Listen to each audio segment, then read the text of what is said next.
Will we actually get a Star Wars animation character in the Rise of Skywalker? Well, my answer to that question will be absolutely yes, but also no. Let me explain. We see multiple ships from the Rebels show in the Rise of Skywalker trailer. What I believe is a Hammerhead Corvette directly behind the Millennium Falcon.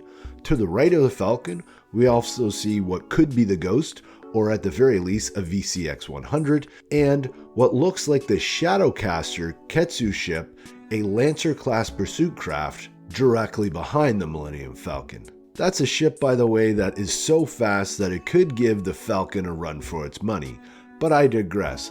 I've also heard people say that they've seen a YT-2400, which is Das Rendar's legend ship that was brought back to canon via Rebels, with Iron Squadron piloting it. And last night on the Star Wars show, it was revealed that somewhere in that picture is the Colossus from Resistance.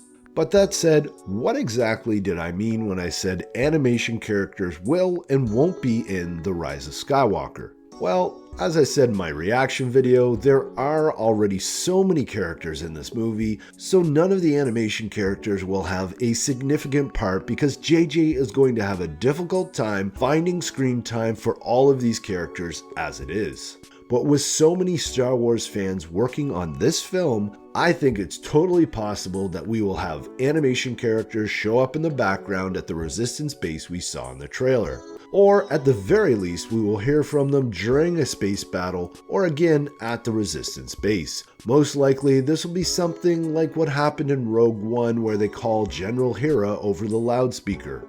It's going to be subtle, people, but I totally think we're going to get some references in The Rise of Skywalker. The only question is exactly who is this going to be?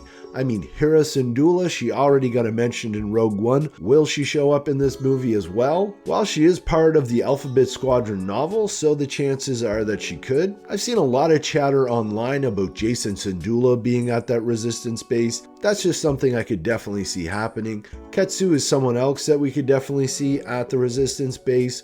We've seen her ship after all. Hondo, you never know where that crazy pirate's going to show up, so he might show up here at the Resistance base as well. But that said, I think Matt Martin will definitely be in The Rise of Skywalker. I'm calling it now, and the reason is that Matt Martin, he's a smaller character, but no one really knows what he's going to look like at this point in the timeline. And it would be very easy for Pablo Hidalgo to just label a background character in the visual dictionary as Matt Martin. So you heard it here first, Matt Martin will be in The Rise of Skywalker. I don't think we'll see Ahsoka, Sabine, or Ezra. It just makes sense that they wouldn't want to limit stories with these characters. I mean, don't get me wrong, it would be awesome to see them, but I think they just want to leave things wide open with those characters. But hey, let me know what you think in the comments below, and maybe I'll put together a community video on your thoughts. Thanks for watching, and may the Force be with you.